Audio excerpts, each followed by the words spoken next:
All right, welcome to another interview episode of Breakthrough Marketing Secrets. I have a longtime friend and birthday co-conspirator. We conspired to be born on the same day, September 30th.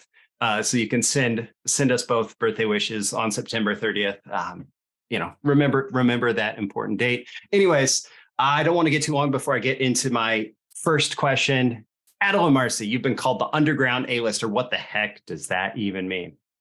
First of all, I'm going to say before we even jump in, Roy, it's great to see you again. And yes, I'm glad that you remember that we have the same birthday, because it's like, I was talking to a friend about this the other day, and they were like, what do you mean? It's like me and Roy go back. We co-conspire to actually be born on the same day, years apart, but it makes us even more awesome because all the best people are born on September 30th. We know this. Right, so what does the underground A-lister mean? Well, you've known me for a long time. Like a really long time, surprisingly. I was thinking about this. So I'm 33 now, and I think we met a decade ago online. Like, that's how crazy long it's been. Dang. Okay. Yeah. That sounds about right. I was in my 20s when we met. But what it was, and you know this, for the longest time, I was like, I've been quiet. Like, I come up with like insane ideas. The amount of times we've like riffed on podcasts or like riffed on just like private calls and stuff, and the people that we've been connected to. So it's the running joke became, and this is what our mutual friend Shiv said, he was like, the running joke is that you're the underground A-lister because everyone that knows you knows who you are, but the general public have no fucking clue. Like, no one has a clue. Like, they can go up to be like, so-and-so is a great copywriter. So like, oh yeah, I know what I'm doing. They're like, yeah, who are you? And I'm like, I'm the guy that taught the guy that you said was great. Really? He was like, yeah, here's his testimonial telling me how much I helped him. And they're like, oh my God. And it's like, yeah. So it just became a thing where I was like, the underground A-lister. I was like, I'm going to use that as a title now. There you go. So Adil Amarsi is called the underground A-lister. We go back a long time. Yes. He's racked up over $900 million in sales as a copywriter. He's written in 400 plus markets, and he's ran 17,000 campaigns over a 15-year plus career, more than 15 years. Helped train over 50 copywriters. He's got the Adil Amarsi Unplugged podcast with 300 plus episodes with incredible entrepreneurs and marketers, including yours truly, a couple times over. Three times over? Three times. All right. Yes. He's also incredibly brilliant and fun to talk with. And yeah, in my notes here, I said, we're birthday brothers. So at the very least, if we don't talk more often, we reconnect every September 30th and we really do. Celebrate together. What's that? Go. No, I was just going to say that's one thing I absolutely love about us is even though we don't speak that often, when we reconnect, it's like, dude, it's like we just have like an incredible catch up. It's wonderful. But yeah, sorry, dude, you were going to say. So the last thing here in the bio is he relocated to Zanzibar and back to the UK. So he's splitting time like a true jet setter and man of the world, splitting time between Zanzibar and the UK.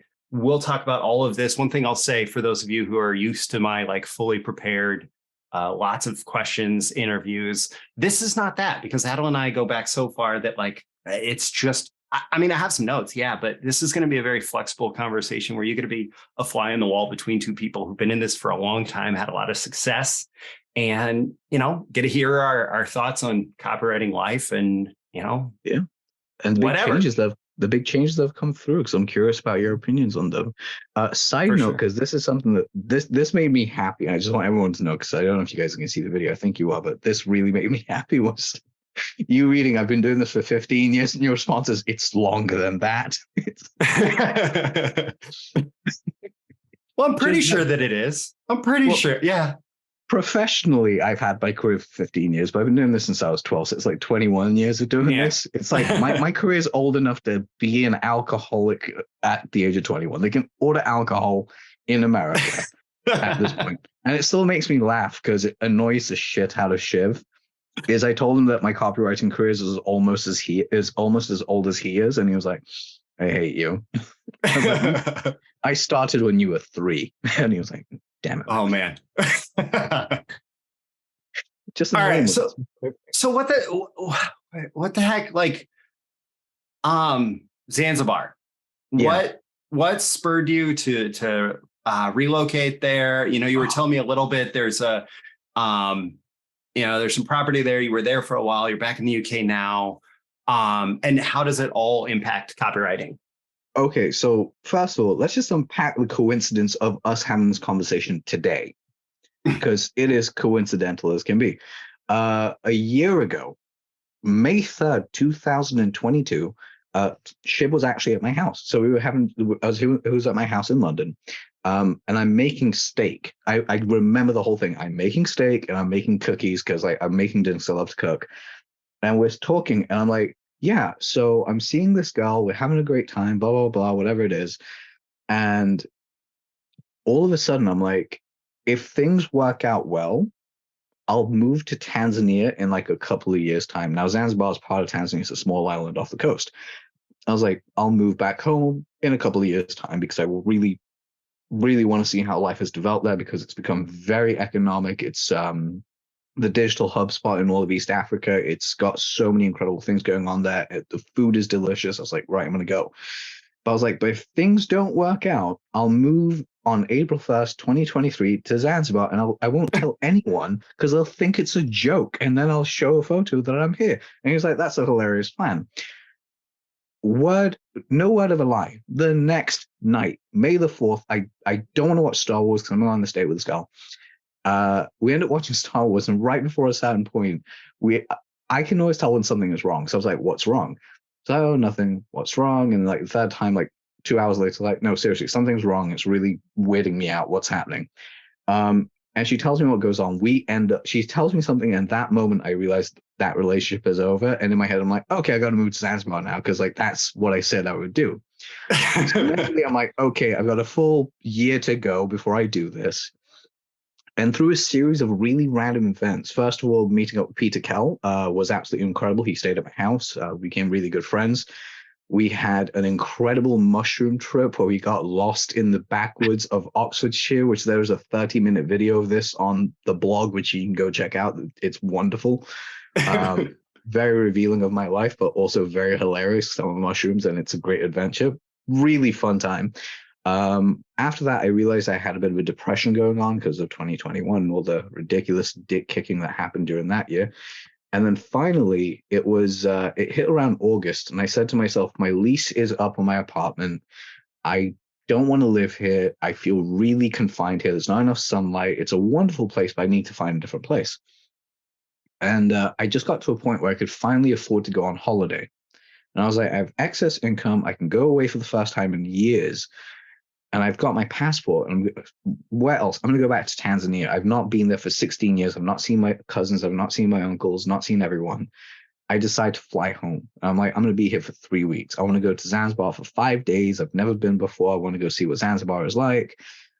I fell in love with Zanzibar the moment I got off the boat. I just felt at home because in Dar es Salaam, it's nice, but everyone knows each other's business. And the strange thing is I speak my mother tongue with an English accent, so I sound very, very foreign, even though I'm speaking a different language. But in Zanzibar, like people just accepted me. They loved me. It was absolutely wonderful. We have friends and family there. So it just became, it felt very good to be there.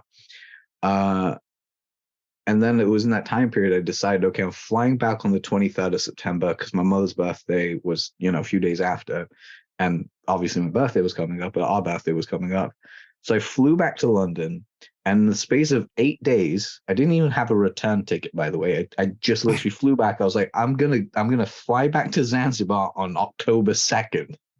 I have 8 days to make this thing happen. So I fly back. I arrive in London, I see my friend, I leave London, I come home to see my mom. I spend 2 days with my mom, celebrate her birthday. Then I'm off to Manchester where I'm speaking. Now, fun little fact, I'm a Manchester United fan, have been a Manchester United fan since I was a little boy. I'm speaking at a seminar that just so happens to be on Manchester United's home ground, Old Trafford, aka the Theatre of Dreams. So it's our birthday, it's my 33rd. I'm in front of 200 plus people. I have 200 women serenade me and saying happy birthday. I was speaking on stage at the Theatre of the Dreams, the only male speaker on the entire lineup. Have a great standing ovation, wonderful time. And then I literally start heading back. After that event is when I looked at my accounts and stuff, and I realized, great, I've got enough. Bought my plane ticket right back after getting off stage. Got to London, celebrated my birthday. That was fun. And then on the Sunday, literally the next morning, I was in an Uber heading back to Zanzibar with all my possessions. So I ended up staying there for 6.5, 7 months. And the reason I was drawn to that, just to answer the question finally, is I needed to break away. I need to go back to my roots. Yeah. I need to find myself. And I need to reconnect with my culture, because Tanzania's got a lot of beautiful nature. There's, it's an island. It's surrounded by the ocean. It's so beautiful and so healing. And I got there and I met a bunch of lifelong friends. I had some incredible experiences. So it was wonderful. It was everything that it needed to be, minus the internet. That was the only thing that pissed me off, was the lack of Wi-Fi. Yeah, it's been months trying to get this interview scheduled because of the internet 3 times. Yeah, because of the internet in Zanzibar. Yeah. The worst part of that, by the way, was I was staying at my aunt's house. So people in Tanzania have massive houses. Like my auntie, like her place is a fully blown house, and her studio, those one room things where your bedroom and living room and kitchen is all in one place. Yeah. The only reason it was classed as a studio is because they decided not to put a wall between the bedroom and the living room, but it's a 1-bedroom apartment, a very sizable 1-bedroom apartment with no Wi-Fi.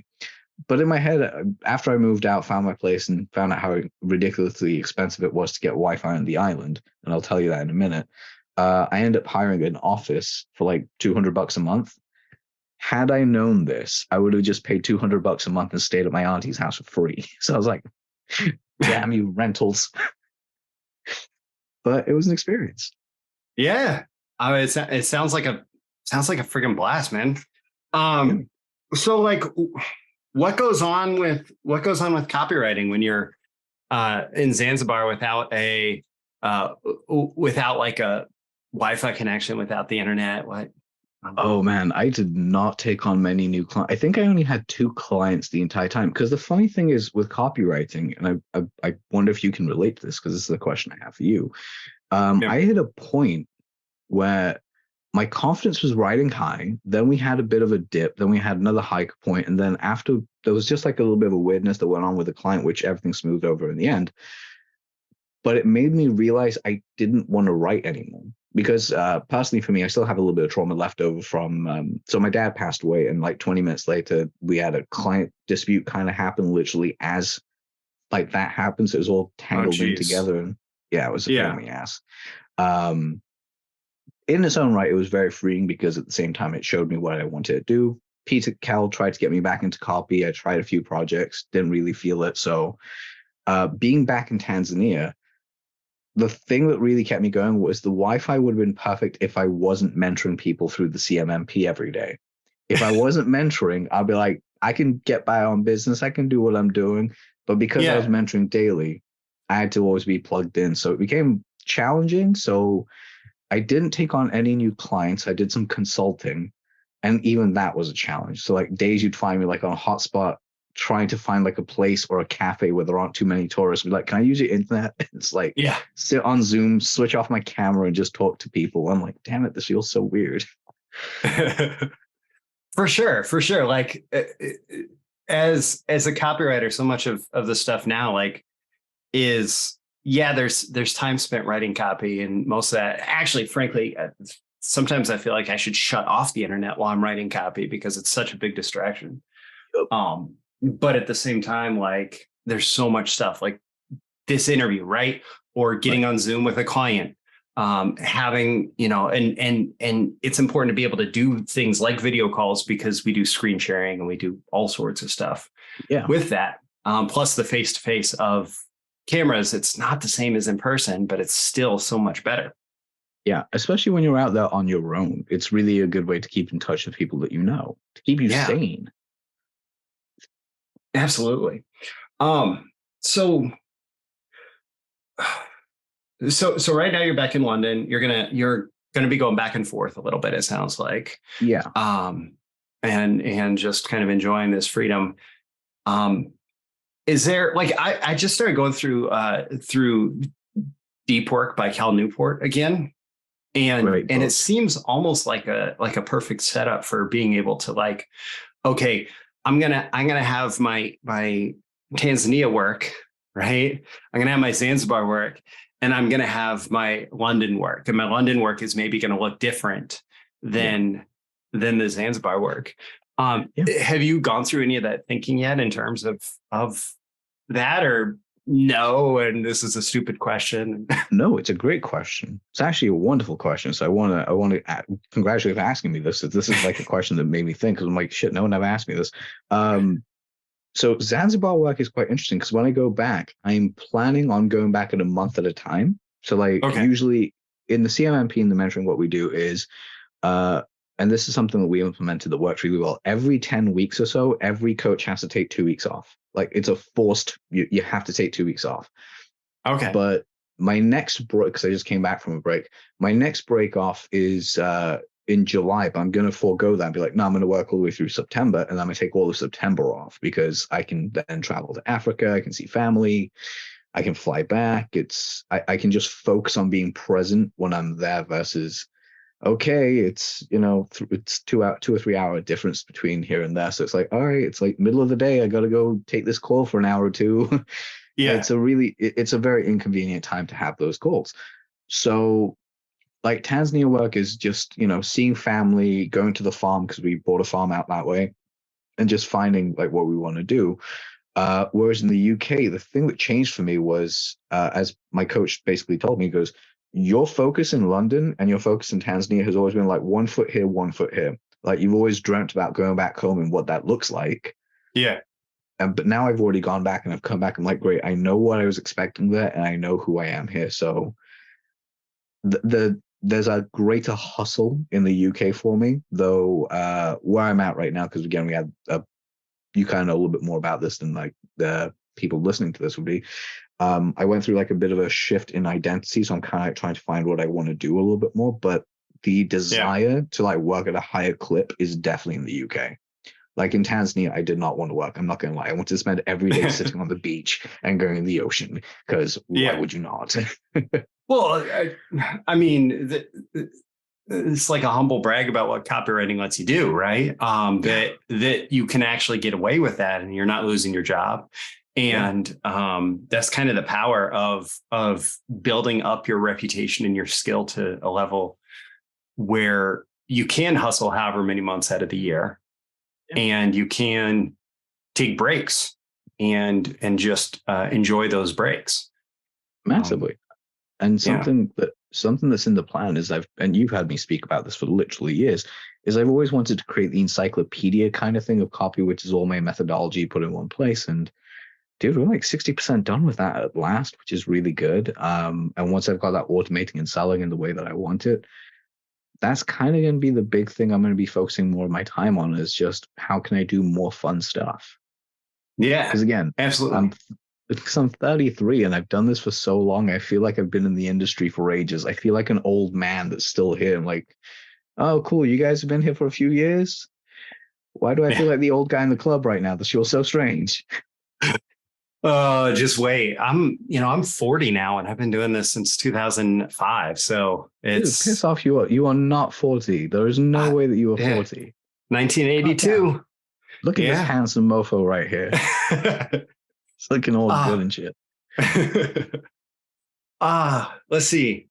All right. So there's a couple different angles that I want to go down. So CMMP is this mentoring program for copywriters, and I want to talk about that. And I want to talk about working with up and coming copywriters. It's something we've both done a lot of.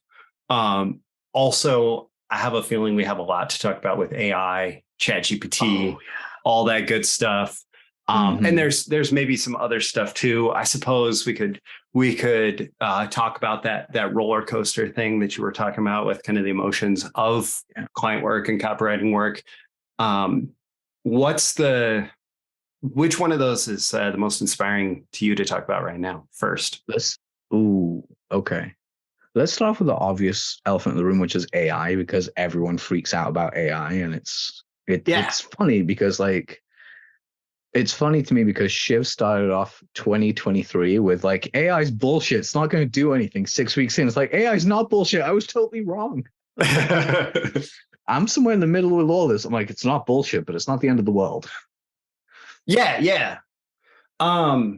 So like I've come out, and I think that this resonates with a lot of people. I think of it like a not very skilled copywriting assistant who can sometimes crank out some really good stuff. Yeah. Or like copywriting assistant or like a junior copywriter, and you always have to treat it that way. So like when I've worked with I've worked with people who are brand new to financial copywriting, and we have to crank out like an 8 to 10,000 word VSL for the investment newsletter market, which is pretty competitive, and the copy has to be really good. And there's this process that sometimes I feel like I still suck at it, where it's, I have to tell them what I expect from them, and I have to be as clear as possible about what I expect from them. And then they're going to give me something and it's not going to be what I expect. And so I have to ultimately be responsible for either like massaging that and turning it into what I expected, or completely rewriting it and making it what I expected. And eventually those copywriters went on and became like, some of them are like copy chiefs at top financial publishers and stuff like that, like really good. One guy actually runs a agency that I respect and I've worked for now at this point after, him being a coaching person. But I think of the same thing with AI, right? Like it's a junior copywriter with occasional signs of brilliance and oftentimes a lot of frustration getting at least A-level or B-level, like B+ level copy. You can crank out like D-level SEO articles easily now, right? Like so simple. It's like the best thing in the world for content. Yeah. Or the worst if you think that we're already overwhelmed with it. That too. So like, what are your thoughts? What's been fun with AI with you recently? Like what are you doing with it? Yeah. Okay, so there is one thing that's really fun that I'm only going to tell you once we're not recording, because I don't want everyone to go jump on this before I do it, because it's a great fucking idea and I really want to keep it to myself. You guys will hear about it in a couple of months after I've actually figured out this thing, because right now it's a theory. But the thing I really liked about it, and I like your analogy about it being a junior copywriter, what I find funny is the way that I think about it is it's like it's the equivalent of what a power drill is to a screwdriver. Yeah. That's the way I look at AI. It's just a power drill. Yeah. What does that mean? The average person, including myself, can pick up a power drill and screw some shit in. But do you think it's actually really going to make me the next handyman ever? No. God, no. Because I don't know shit about any of the stuff. I just know how to put a hole in the wall with a screw. Yeah. Using a power drill. That's as far as my limitation goes. And that's what most of AI, that's what it's going to be for. It's like, how do I put a screw in the wall? That's literally it. Copywriters is still going to be needed. Anyone that's I'm a prompt engineer. Fuck you, in my opinion, but still great title use. But realistically, what you are, without the actual understanding of the deep emotional psychology of what people go through, why they go through it, how they feel it, without going into the esoteric, you're going to miss out on the greatness of copy. You're going to miss out the great stuff that basically comes of it, the essence, the core, the power, the feeling, as Roy put it, the finesse. You're not going to get to that level of finesse right away. There's a reason why I joke about you can play Adil versus the AI or Roy versus the AI, is if you give an AI the same prompt and give us both an attempt at it, I guaranteed our first drafts are going to wipe the floor their first draft. Why? Because we have more nuance, we have more understanding, we've done this for a lot longer. So it's crazy. Roy's coming 18 years in this game right now, and it's insane. 15 professionally, 18 professionally. It's we've been past a cusp of point where we can just see things. It becomes to quote Cypher of all random Matrix characters, is I don't even see code anymore. For me, I just see blonde, brunette, redhead. We just see bad word, use this, change this around, horrible paragraph, switch this around. It's a Rubik's Cube. So yeah.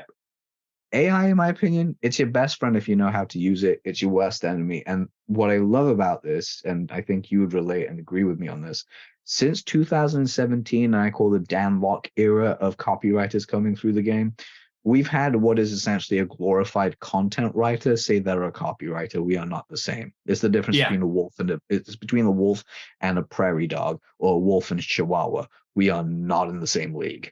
Like, it's not like that Chihuahua is gonna be like, dude, something's gonna kill us. And that's what I mean. Because look, put it this way. A I'm the copywriter wolf. nowadays, You're the Chihuahua. Los Lobos. It feels like something that feels like something that Walt from Breaking Bad would say. Would so say, I'm a wolf, you are a Chihuahua. Oh my God. See if I can get Bryan Cranston's voice to say that as an AI just for funsies would be amazing. Yes.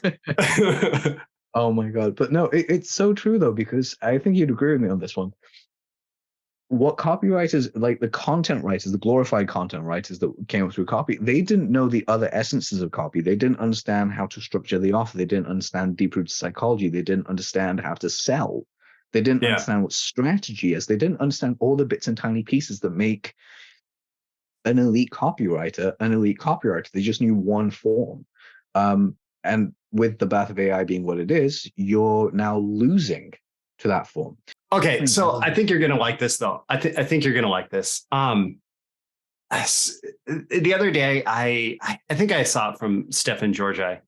It talked about having ChatGPT write an emotional diary entry, and I love AI right now for things like that. The less factual it has to be, the better, because that's not what large language models specialize in, right? The less factual it has to be, the better. And the more like representative of a general experience, the better, because it just takes input and like averages it and outputs it, which is, by the way, like, side rant. Way back in the day, I wrote a like why copy reviews suck article, and even had Mark Ford weighing in on it, because of I was basically given crap to his copy logic process, but not really. So what I said about the copy review process, like the peer review process, was that it has an averaging effect, right? And so if you get someone in a peer review who is a C-level copywriter, and you have a bunch of B- and A+ copywriters reviewing the copy, then what's going to happen is that C-level copywriters copy, they're going to see how to take it to B+, A- level, right? Yeah. If you have a piece of copy that's like, it breaks all the rules, but it does so in a way that's just like super powerful, and it's like A+ copy just because it breaks rules, it's going to catch attention. Like, for example, the End of America headline that was warning this content may be objectionable to some viewers, right? Like, that breaks all the rules of what a headline should be in copywriting, right? Oh, entirely. But put that through a peer review process with a bunch of like B+, A- copywriters, and they're going to say, it's not like what a headline is supposed to do. It's not going to work. What are you doing? It's kind of like do you remember, just to jump in here, do you remember the Fat Loss Furnace sales letter from like 10 years ago? Oh, I don't remember the sales letter itself. No, but it was like unbeatable for like 6 years. No one, like even Kevin Rogers was like, dude, I couldn't even break this thing. And it breaks every rule under the sun. Exactly. Like, I was talking about the copy reviews, and they have this averaging effect, which can be a virtue in a lot of circumstances. It can also like be a downside. Well, large language models work largely the same way. ChatGPT is going to give you average output, right? It's not going to give you break all the rules in an extremely creative way unless you like force it to. And I think that there are ways that you can force it to. But I like this like emotional diary entry thing. Like I write an emotional diary entry from a business owner whose business has grown to about $5 million, but growth feels stuck. They're frustrated with finding new ways to grow their business, getting more leads and customer sales and profits, make it personal, expressing worries about the future of the business and doubts about whether they truly understand what it will take to succeed and grow the business more. And like, I ended up like, that was the initial prompt. I ended up saying like, okay, continue with the next day's diary entry, right? The business owner's looking for specific ways. Like, what are the specific questions that they're asking themselves about this? And then the next day's diary entry is in a darker place emotionally. They're thinking about all the bad things that might happen if they don't get good answers to these questions. And it's like going back and forth and like trying to like tease out these different experiences. And like the one where it was the questions that I said something about this should not be so much a series of questions and answers, but just the questions that they want to find answers to. So questions are like, what unique selling points does our business have, and how can we leverage them to attract more customers and stand out from the competition? Are there any untapped markets or niches that we could target to expand our customer base? How can we improve our online presence? How can we optimize our website and sales funnel to encourage more conversions and repeat business? And it's like all these, fairly good, fairly generic, but also really useful questions to ask. Yeah, because they're amazing because they actually give you a massive research advantage. Yeah. And so like I was sitting doing this, like my daughter was practicing soccer for football for you. She was practicing soccer, and if I'm there while she's practicing soccer, I'll just walk laps. It's like at an elementary school, and I'll just walk laps around the school. And I was just sitting there and like just dictating this into my phone, into ChatGPT, and having it crank this stuff out. And that kind of like market research and avatar research and kind of avatar development, that stuff is pretty fun with AI right now. I did it like specific to wholesaling in the real estate market, did a bunch of research like this just on wholesaling in the real estate market, and like why people would choose wholesaling, and like what challenges they're going to run into, and like all these things. Dude, what app were you using to actually use AI on your phone? Because I have to still use the web browser. Oh, I go in the browser. Yeah. Oh, okay. So you actually use oh shit. Okay, fine. Yeah. That's how you do it. I go in the browser, and I always dictate into my phone, but like I pop it open and just start dictating. Yeah. That's awesome. I would love if there was some like ChatGPT app that was a little bit more standalone. But just an API. Like if ChatGPT developed like an app version of it, that would make life so much easier. It would make life so much easier. But that's cool. I feel like there are people who already have all this stuff in place, and I just haven't done the homework to figure out what it is. Maybe I could get ChatGPT to write me a, in my case, it's an Android app because I'm anti-Apple. Yeah. Damn heathens. How are we friends again? Yeah.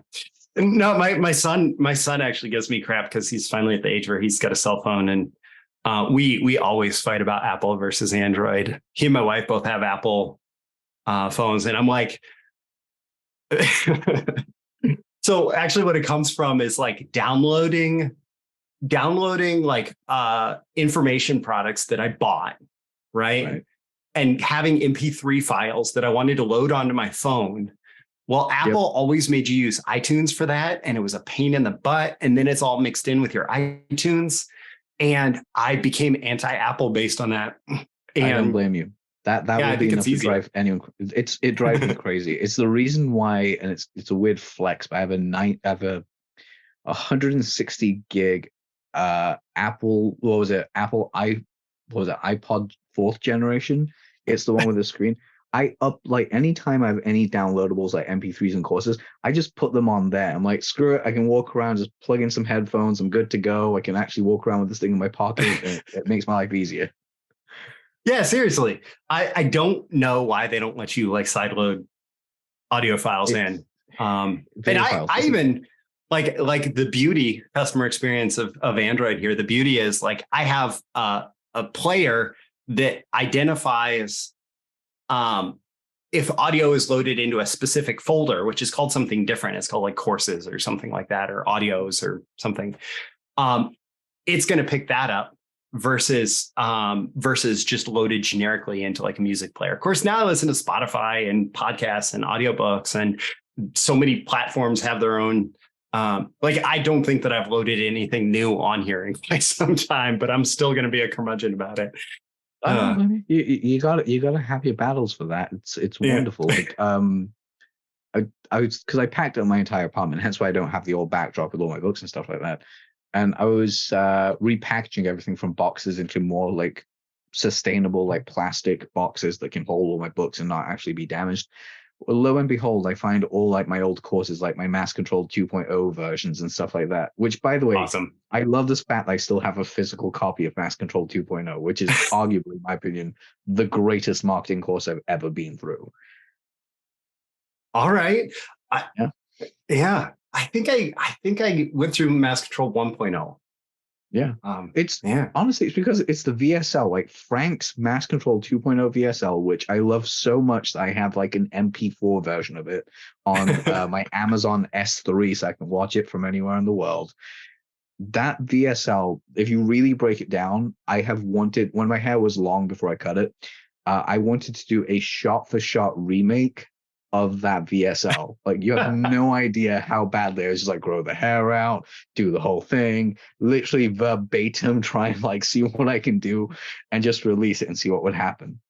All right. You know what that makes me think of, though? That makes me think of like the old advice to write sales letters by hand, right? Like, what would you learn about how Frank Kern does VSLs if you did a shot-by-shot retake of his VSLs, right? So this is quite funny because I did a psychological profiling of this video 10 years ago.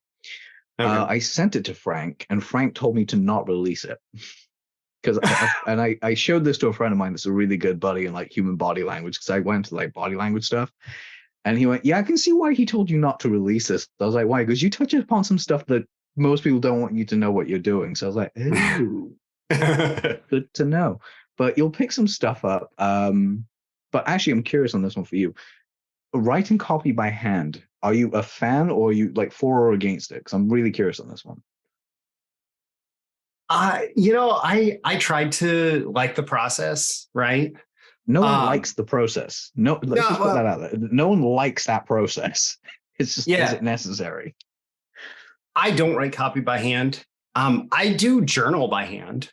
And I know that there's a ton of research saying that handwriting taps into different parts of the brain.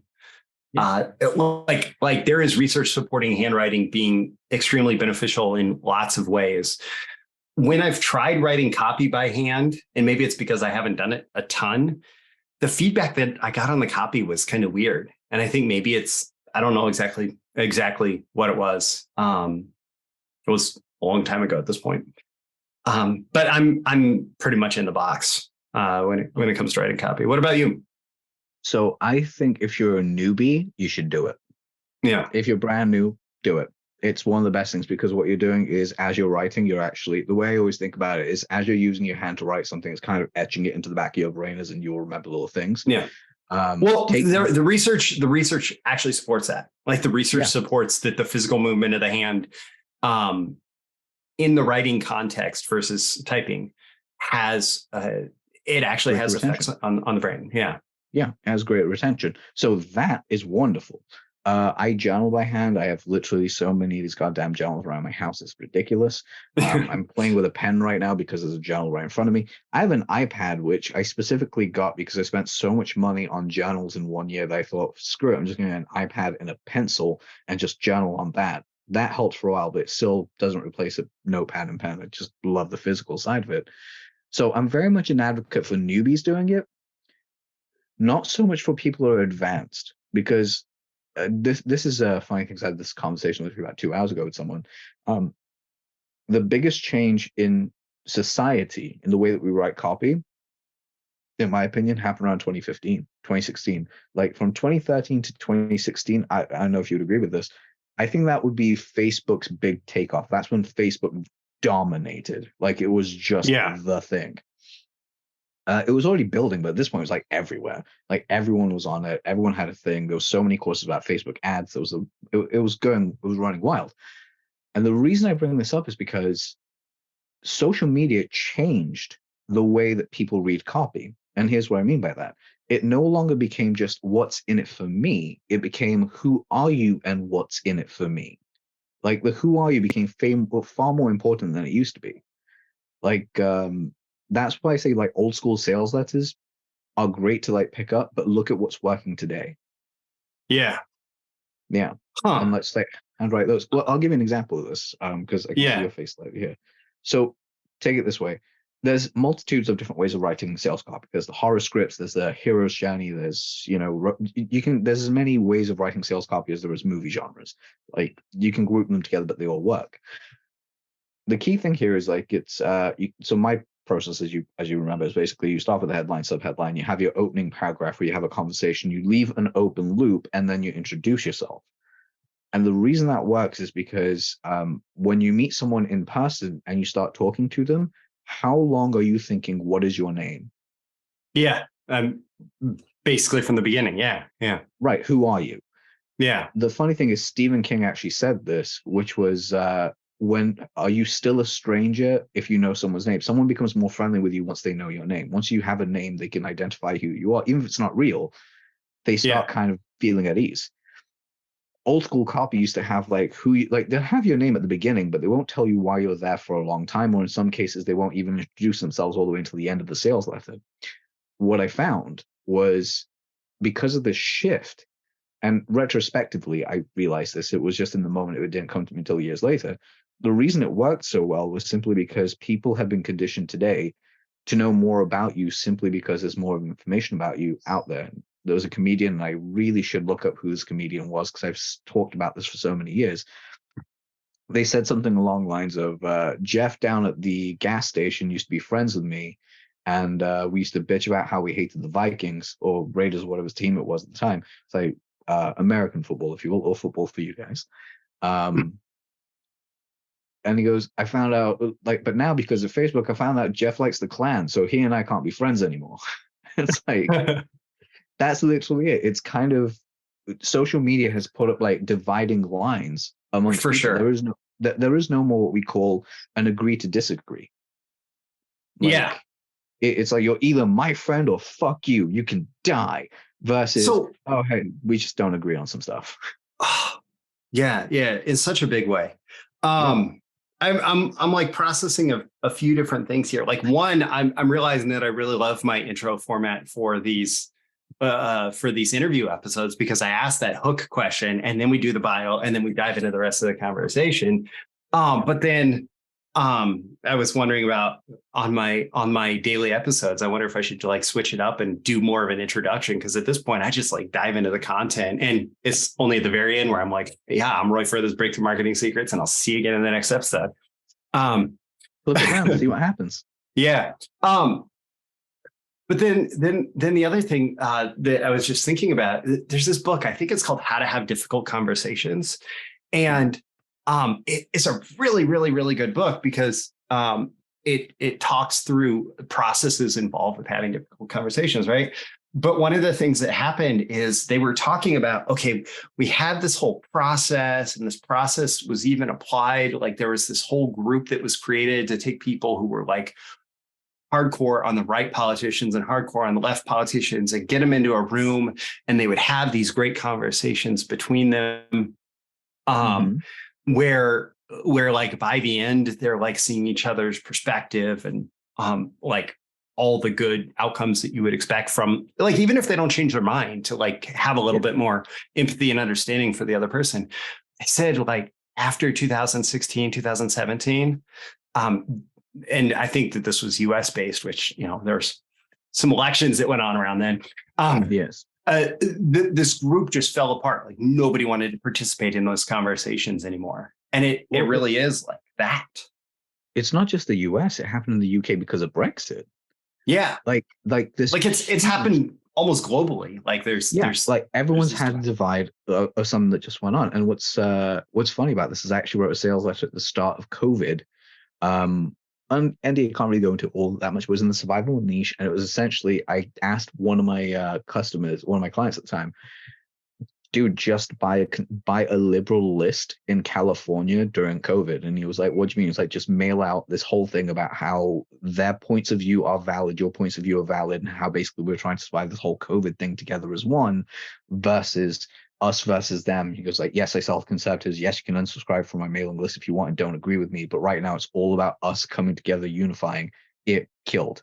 It literally did really well, because it was as we like to say, the loudest voices in the room have taken control of the microphone. So they're yelling at each other, but everyone else that's in the middle is like, could you guys shut the fuck up and go back to being friends so we can all have a good time? Like, I don't really care. Like, yes, we agree on some things, but the most of us, we just kind of want to get on with our day.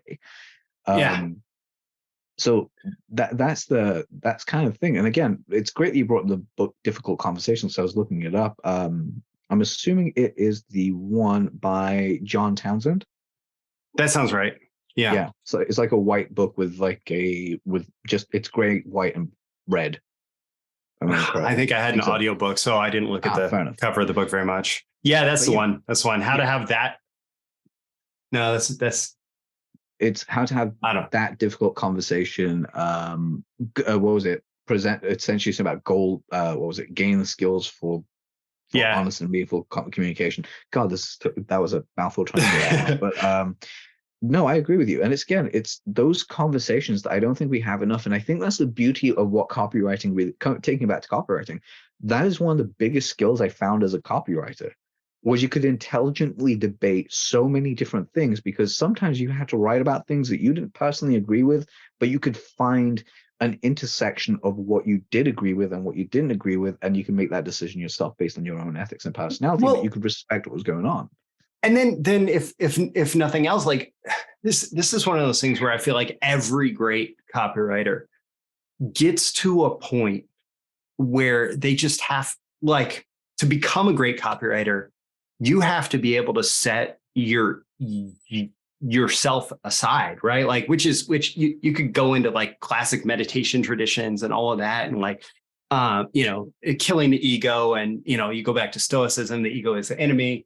Although that's Ryan Holiday's language, but this whole idea of like being able to set everything about yourself and all, especially your shoulds, aside, and like understand the market and speak to the market on their terms. The empathy and understanding required of that is just incredibly powerful. And really, to me, that seems like one of the biggest differentiators between good copywriters and bad copywriters, is the ability to do that. And let me tag on one more thing. No, please. There's this book, Method Marketing by Denny Hatch, which for a long time was out of print, and so it got so expensive.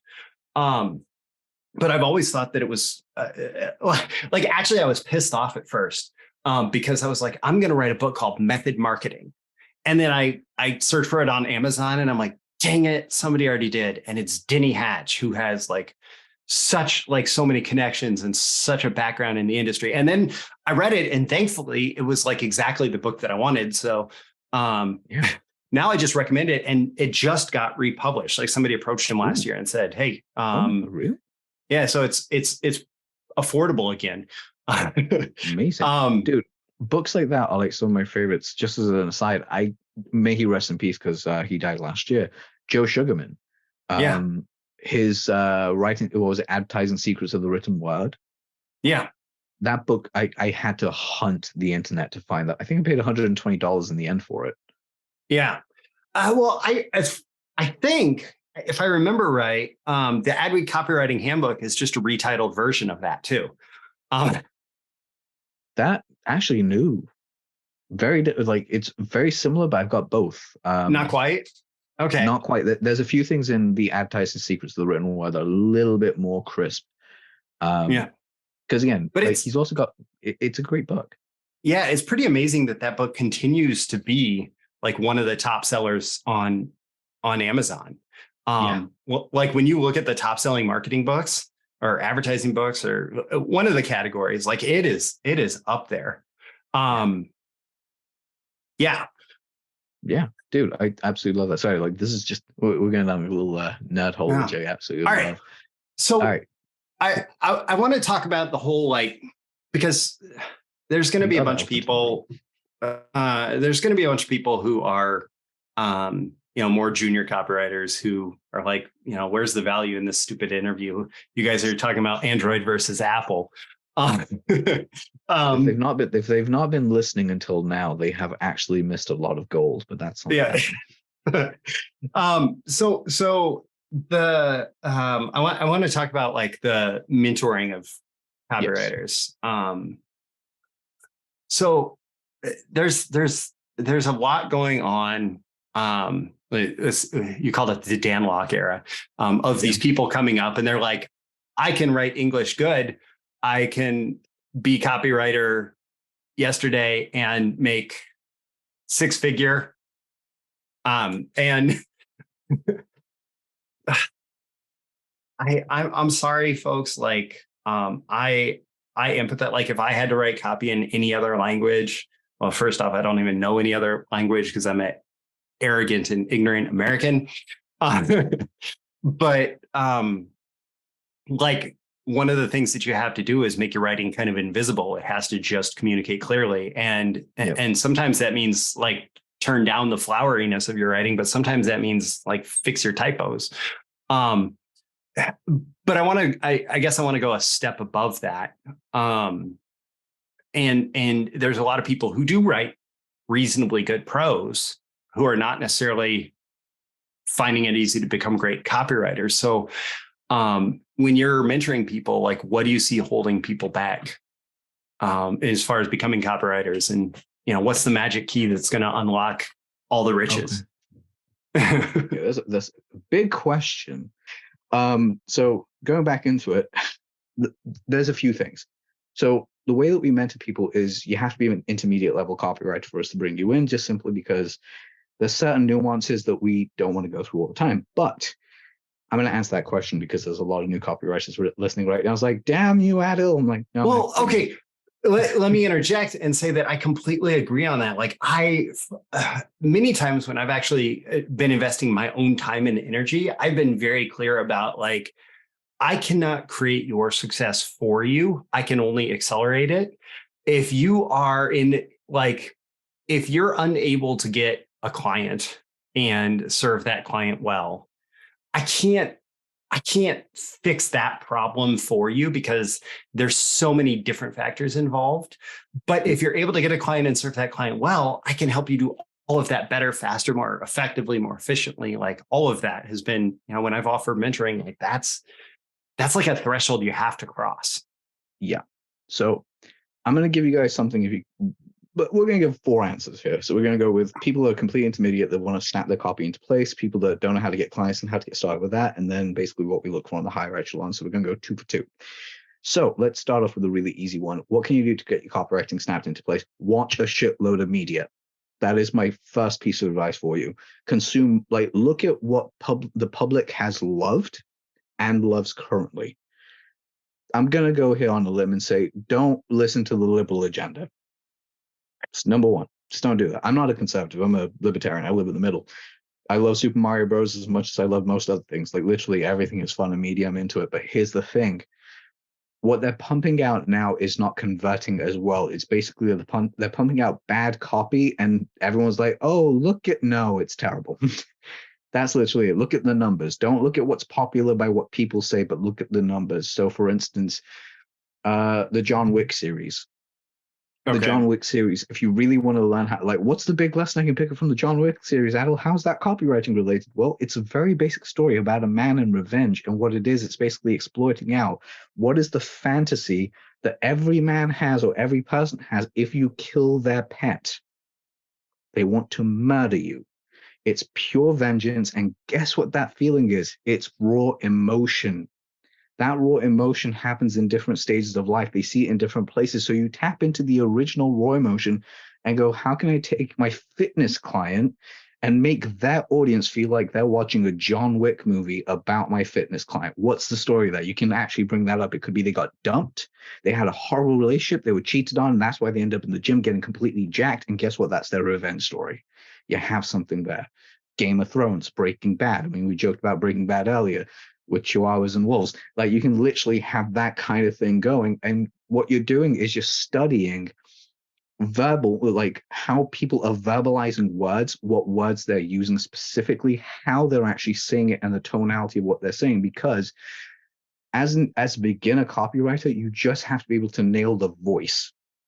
If you really want to get good, you got to get good at nailing the voice. And as John Carlton likes to say, you got to be one hell of a good storyteller. How do you become a good storyteller? You watch stories, you read stories, you read novels.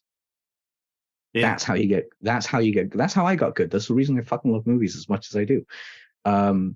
Well, so like Eugene Schwartz, he had a rule that if a movie was a blockbuster, like whatever the threshold was that he used, he said he would always go to it, like regardless of if he felt like he wanted to or anything, he would just go to it. And he'd say like, why are like this dude became known in the art collector world for collecting fine art, right? But at the same time, if there was some new blockbuster movie that was out, he was like there first in line, right? Like yeah, he's buying a ticket and he's like it's literally that, and it's the reason that you want to do so. It's one of the fun reasons why I've managed to get at one point I managed to get when I lived in London, there was a cinema chain called Cineworld, and it's like, I think it's like it was $25 to get an unlimited card, so you can watch as many movies as you wanted in a month. At the time, I lived right around the corner from the theater, so I'd literally go there because I didn't have the mentoring program at the point. I was just still writing. And again, the best thing about being a writer is, like, especially with our timelines, I used to have like 2 or 3 months for deliverables for a full funnel. There'll be a week in that entire process that I just go to the cinema every day and watch like a new movie every day for a week, which made back the $25 that I spent on the thing. But if I really liked a movie, I'd watch it first, enjoy it, watch it a second time, enjoy it. By the third time, I was going into the theater at the most randomest times where they had like only 3 people in there with a notepad. And I was watching the movie, taking notes like, oh shit, so this is why I felt emotional. This is what's going on. And that notepad is somewhere in my house. But that's what I mean. You got to deconstruct these. And John Carlton said it best. It was like, I will spoil movies for you. If you really look into it, it may spoil movies or it might enhance them. And for me, it definitely enhanced them because I can see what's coming, but I'm equally happy and surprised. And then I'm able to like bring it back together and put it to copy pieces because that's that. I'm going to move on to the next thing because like the second thing I want to talk about is client attraction, which is really, really simple. I'm going to go with you have zero game. You don't know how to do anything. You're not chill. You literally are the type of person. The equivalent of this is the person that asks the client to marry them on day one, like that level of like intensity. You need to dial that back. And the way that you dial that back is just have a conversation with the human and be like, hey, don't even be like, hey, if you're looking for a copywriter, it's like, hey, thanks for like adding, if you add them on Facebook, it's like, hey, thanks for adding me. I see that, we're both in marketing. I'm fairly new into this. I'm fairly new to the copywriting game. Just thought I'd follow a really cool mentor like yourself, or someone that's really cool like you, or where we have a similar interest. Just find a way to start a conversation, have a conversation, find out what you guys are into. And if there's synergy, if there is like a mutual love of something that's outside of marketing, you talk about that. And before you know it, you kind of have a dialogue going. From that dialogue, they'll either introduce you to people or at some point or another, they'll ask you what you do. And you say, I'm a brand new up and coming copywriter. I'm really just starting to get my teeth in the industry. I have a few ideas of what I want to do. But yeah, I'm just looking for, I'm going to be taking on clients to build up my portfolio. Yeah. And if people are like, yeah, actually, I have exactly a person in mind. Or my personal favorite, if you've gone through one of my courses, which teaches you how to write an email, like a welcome sequence in like a few hours. The best testimonial I've got for that is someone wrote 14 days worth of emails in 4 hours after going through it, having never been a copywriter before. It's like, boom, that works. My advice to them, this is something I actually teach as well, is quite simply just message someone that's on a job board and like, oh, we'll just post up a thing saying, I want to write your welcome sequence for like $1,000 or $500. There'll be 7 to 14 emails. I just need the results to let me know what it is later. DM me if interested. Yeah. And then what you do for because the thing that really bugs me is new guys, you do this annoying thing where you're like, I'm going to get it done in a week. When? How are you going to research? How is a week enough time to research everything? Yes, you have 4 days. They can do the RBC and do that. That's fine. But the most of you don't have that special skill set yet. You don't know what to look for. You don't know where you're going. You don't understand the emotional spectrum of stuff. Give your client 3 weeks and do it in 2 weeks. Because the thing is, if you say it's going to be done in 3 weeks and you deliver it in 2, you look like a rock star. If you say it's going to be done in 1 and it takes 2, guess what? You look like an asshole. So give yourself buffer time. And if your client says to you, I can't get it done, I need it done tomorrow. Yeah. Bow out. You're not at the level of experience where you can be like, I can take on a hard job and do this. I guarantee for sure you're going to do that and end up doing what I did to my body at a 21-year-old when I messed up my stomach because I was so stressed out. It ruined me.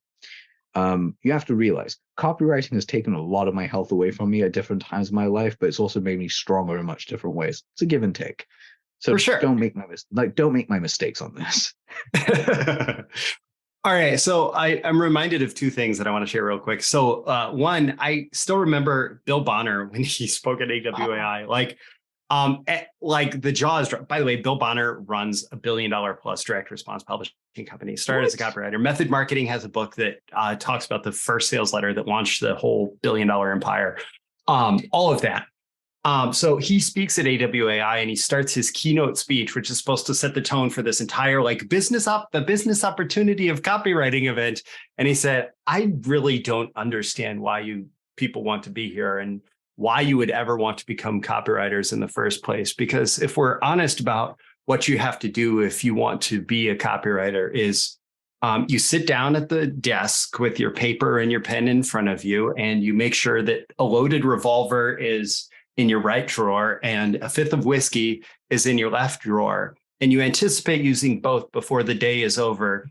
And you sit at the page and you gash the pin in your wrist and just start to bleed all over the page. And everybody in the room is like, oh, and I'm just sitting there laughing because I know the truth. That is the truth. It's the truth. And I have that same dark sense of humor. Yeah.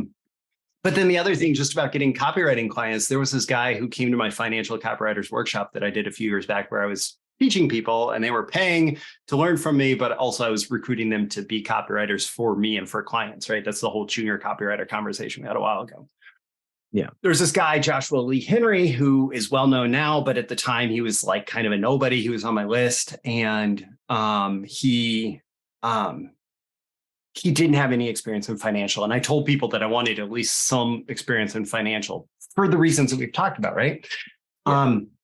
And he convinced me like he did a really good job of selling like, Roy, this is why you should take my money. And eventually he did convince me. And then I do these like wine pairing dinners when I do these small events because I know the sommelier at this excellent Indian restaurant and he does everything for us.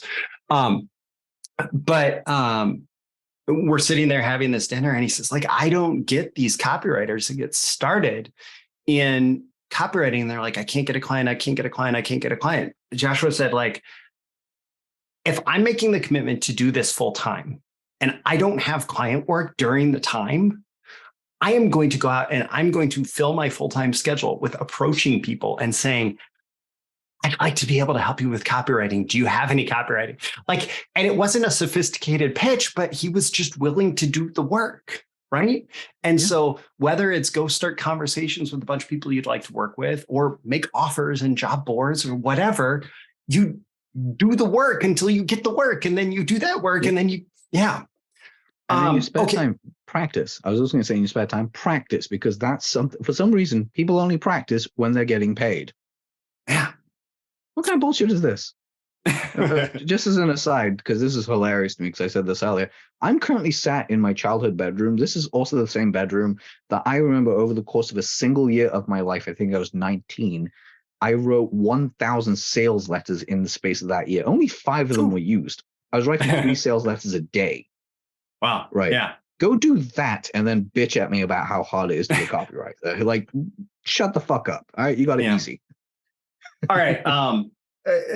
Just thinking of practice, one of my favorite letters that I wrote, this was back in the like totally just swipe people days, like in terms of my mental development as a copywriter. I found the Nancy Halbert heraldry letter, which was used to sell, which like built the Halbert's the family crest business. Right. The coat of arms. It was the coat of arms letter. And I took the idea, and this was just practicing copyright. I took the idea and I said, okay, so what if I had a winery and I like pretended like, and God, I should just go find a winery who can do this. Pretended like I had cases of like the Amarsi family wine. And one of the beautiful things about that coat of arms letter is he figured out a way to mail the phone book, right? And that means like mailing every name in the phone book. Like that's incredibly hard to do, right? Profitably. But if I mailed to every Amarsi and I said, listen, we have this event coming up for the Amarsi family, and we had to do these cases of, and we made these cases of some of our favorite wine, and here's some information about the wine. And this label that's attached shows you the label that we actually put on the bottles of the wine. Well, we have like 14 cases sitting here, and we can't sell them in any other context. So we're wondering if you would like them at this price, right? And shipping cases of Amarsi family wine. Well, all you have to do is print a label for every direct mail piece you send out with that person's last name on it. And then you can print the labels on demand to slap them on the bottle. Right. So I could do the Furr family wine. I could do the whatever family wine and mail the phone book with it. And it was such a fun letter to write, but that's an example of just practice and like learn. Yeah. Yeah. Well, I was going to say as well with like the Halbert letter, and I don't know if you know this, but if you guys want, and just pitching this on there because it's still on Spotify, go listen to the podcast they did with Bond Halbert as well. Adil Amarsi Unplugged, and type in Bond Halbert, you'll see it. Bond actually told me that it took his dad a full year to write that sales letter because it's 365 words or 385 words. It's a single page. It took him so long because every single thing on that letter earned its place. Like literally, if there was an A, an is, a the street name, the sign off, literally everything was so painstakingly like done by Gary that like when it mailed, this is like the legendary story. They had to hire 22 people just to take the checks they were getting every day to the bank. Yes. Think about how much money that is. They opened an office on the second floor of the bank where they would receive the mail and just open that and enter the order. Nuts. Yeah, okay. This is a knockout. Yeah. We are reaching the end of our time, and we could go on forever. But I want to give people the opportunity to go and get more from you. You have a URL here. greatestcopywriteralive.com, and it's going to be the first link in the description, whether you're listening or watching on YouTube or whatever. They should go there. They should learn more about you. They should find out more about you. They should do you want to have that be a surprise what they're going to get, or do you want to? Oh, no, I can tell them. Exactly what they're going to get. Okay, so first of all, I'm just going to say it took me a really long time to pluck up the courage to actually build this domain because I've sat on it for about 7 or 8 years. But I want to preface it because I'm going to get a lot of flack that I don't really have time for, which, you know, I just don't, I genuinely don't have the time for. I'll respond because I'm a troll, but at the same time, like, I really shouldn't be. It's not about me. I am one of the greatest, in my opinion, and the greatest by many people's opinions, simply because of what I've done in the industry. Please come test me at any single time. You will basically be thrown onto the bullhorns and made to be a pariah and sacrifice. I'm happy to do that. But this whole thing is about you, my fair listener. It's about you becoming better. It's actually it's a repository of all the years of information I have and all the years of things that I've done. I mean, you think writing for 422 markets, 17,000 plus campaigns over like a 21-year period is not going to leave me with some experience? It's going to give me some experience. So it's all about that. So the thing that you guys are going to get when you get there to opt in is Roy knows this because we've spoken about it before. It's my story selling matrix. It's the 3 questions I ask people to figure out their story. And this whole thing shows you how to use it for yourself, your clients, how to turn it into content that's infinite. It's a really cool thing to do. So you guys can opt in. It's really more, it's a 10-minute video. You guys can get that done in 10 minutes. The key thing here is that you're on my mailing list. Once you're on my mailing list, you're going to see what my welcome sequence looks like. You're going to understand how I write. I don't write as much as I should, even though I'm changing that around with the launch of this website. And you're going to get a bunch of goodies because I love over delivering. So you'll get access to like podcast links that I'm taking offline. You'll have access to like exclusive interviews that I do with friends that, you know, I don't share anywhere outside my blog. So it's going to be a lot of fun. I'm just going to be giving a crap load of stuff away, including the 2 things I haven't mentioned on this podcast, even though I was meant to, but we ran out of time, which is what are intermediate things, 2 things that intermediates can do to start really pulling in cash and starting getting this copyright thing right. So that's going to be some of my first blog posts. Thank you, Roy, for giving me that. Awesome. I'm tagging him in this. Like, so Roy Furr told me this. Excellent. Awesome. I love it. So that's the greatest copywriteralive.com. Links are in the description. Adil, thank you so much for being on this. Like, we should honestly, do a few more of these. I personally think you and I should just start a show at some point where we just do actually, you know what? After this, I'm going to pitch you on an idea. I have a great idea. I think we should really do it together. I think it'd be wonderful. And I think you'll laugh at the name once I tell you. Well, stay tuned, folks, because history might be about to be made. But yes, we're going to officially stop the recording of this and have our secret clandestine communication. Afterwards, I'm Roy Furr. This is Breakthrough Marketing Secrets. We've had Adil Amarsi, whose greatest copywriter alive website might be about himself and it might be about you. You'll have to check it out. Thank you for watching, for sticking with. Let me know takeaways, all of that in the comments, and we'll catch you again in the next episode. See you soon. Bye, guys. Thank you once again for tuning in to this daily episode of Breakthrough Marketing Secrets. Remember, check out the links with this episode for even more value. Now make sure you like, comment, share, subscribe, and engage in every way you can to keep this show going and growing and delivering daily value to you. I'll catch you soon for your next big breakthrough.